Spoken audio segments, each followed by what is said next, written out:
नमस्कार फ्रेंड्स, आज अपन बात करने वाले हैं राजनीति विज्ञान की। अगर आप राजनीति विज्ञान सब्जेक्ट से बीए कर रहे हैं या एमए कर रहे हैं तो आपको राजनीति विज्ञान सब्जेक्ट में एक ऐसा पेपर मिलेगा, पाश्चात्य राजनीतिक विचारक।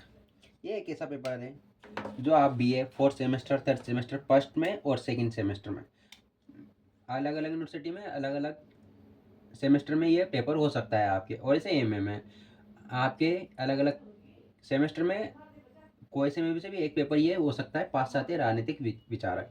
इसमें प्रमुख थिंकर्स हैं जो अपन आगे की सीरीज में पढ़ने वाले हैं, जैसे हैं प्लेटो, अरस्तु, संत ऑगस्टाइन, संत Thomas Aquinas, Machiavelli, Thomas Hobbes, John Locke, Jean Jacques Rousseau, इसको रूसो के नाम से ज़्यादा प्रसिद्ध है, जेरेमी बेंथम, जॉन लॉक ये मेल के नाम से बहुत प्रसिद्ध है, Hegel, Thomas Hill Green, Karl Marx बहुत प्रसिद्ध थिंकर्स इसमें, और एक प्लेटो एंड अरस्तु।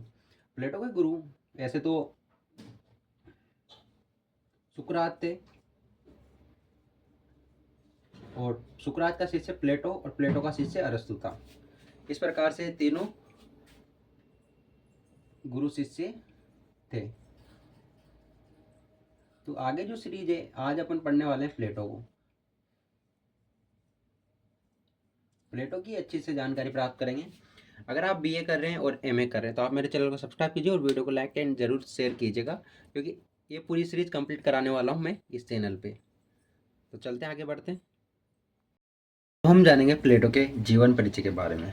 प्लेटो का जीवन परिचय विस्तृत रूप से जानेंगे आज।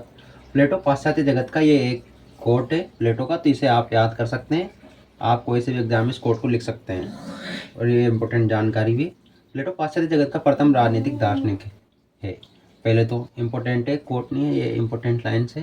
प्रथम राजनीतिक दार्शनिक है क्योंकि प्लेटो के पहले किसी ने भी राजनीतिक दर्शन का क्रमबद्ध रूप से प्रतिपादन नहीं किया था। पश्चिमी जगत की बात हो रही है, पाश्चात्य जगत की स्पेशल बात, प्रतिपादन नहीं किया था क्रमबद्ध रूप से। वैज्ञानिक रूप से राजनीतिक दर्शन का किसी ने भी प्रतिपादन नहीं किया था। वैज्ञानिक रूप से राजनीति को किसी ने भी नहीं अपनाया था। किस हिसाब से सिद्धांत बनेंगे क्या है, उनका प्रतिपादन नहीं हुआ था पाश्चात्य जगत में। प्लेटो ने, जब प्लेटो आया तो उन्होंने राजनीति को क्रमबद्ध रूप से जमाया कि अगर ऐसा होता है तो ये घटना हो सकती है, इसके बारे में बताया। प्लेटो का जन्म 428 ईसा पूर्व में एथेंस के कुलीन परिवार में हुआ था। मतलब ठीक ठाक परिवार में हुआ था, बड़े परिवार में हुआ था। पिता अरिस्तोन थे, एथेंस के अंतिम सम्राट कार्डरस के वंश के थे। जो पिता थे ये एथेंस के अंतिम सम्राट कार्डरस के वंश के थे। और प्लेटो का वास्तविक नाम अरिस्तोन क्लीस था। ये आप नोट कर लें, 1 नंबर के प्रश्न में आ सकता है। कहीं भी छोटे प्रश्न आते हैं 2 नंबर के, वहाँ पे पूछा जा सकता है। प्लेटो का वास्तविक नाम अरिस्तोन क्लीस था। अब उसका नाम क्यों था अरिस्तोन क्लीस, तो इसके बारे में जान लेते हैं। प्लेटो नाम कैसे मिला उसे, ये इसके बारे में। किंतु खूब भरे हुए चौड़े कंधों के कारण उसके, प्लेटो के व्यायाम शिक्षक ने अरिस्तोन क्लीस को प्लेटो नाम दिया। आगे चल के प्लेटो नाम दिया तो यही नाम कालांतर में यही नाम प्रसिद्ध हो गया।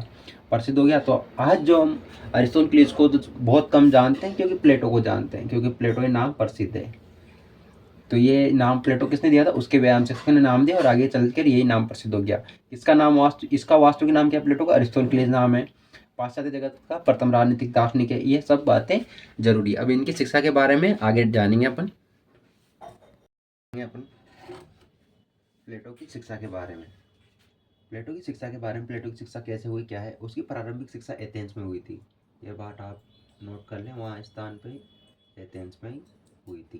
प्लेटो को प्रारंभिक शिक्षा के बाद 20 वर्ष की आयु में, यह भी नोट कर लें, 20 वर्ष की आयु में सुकरात के विद्यालय में भेज दिया गया, जहाँ 8 वर्ष तक प्लेटो ने सुकरात के चरणों में बैठकर ज्ञान प्राप्त किया। कुलीन वर्ण, ये यहाँ पे वर्ष नहीं है, वर्ग है।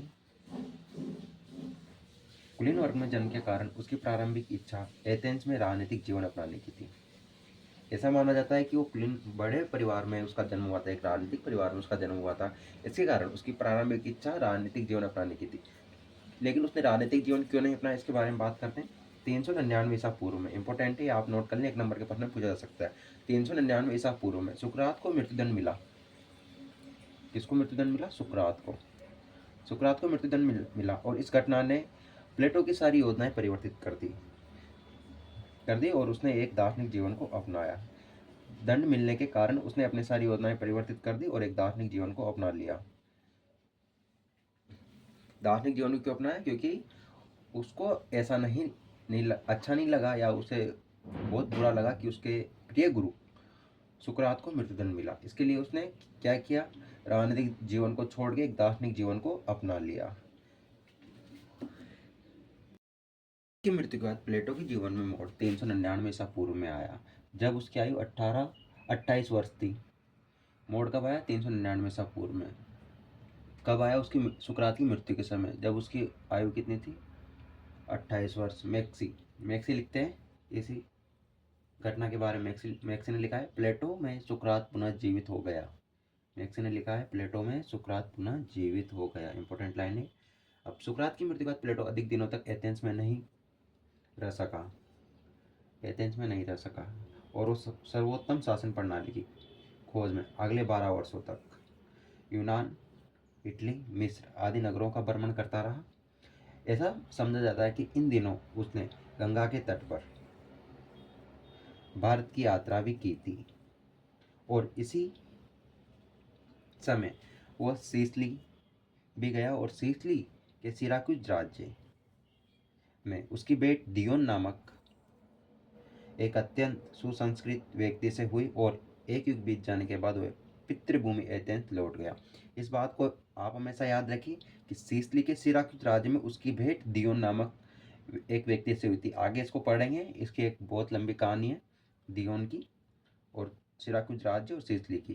तो ये अपन आगे पढ़ने वाले हैं कि दियोन की और प्लेटो की क्या कहानी है। ये दोनों अच्छे मित्र हैं, इसके बारे में पढ़ेंगे आगे। और उसके जीवन में कब परिवर्तन है? 399 ईसा पूर्व में। किस घटना पे? सुकरात को मृत्युदंड मिलने के कारण। जब कितने वर्ष का था? 28 वर्ष का वो था। मैक्सी प्लेटो में सुकरात पुनः जीवित हो गया, ये लिख ही लिया आपने, ये इंपॉर्टेंट है, ये भी आपको लिखना है।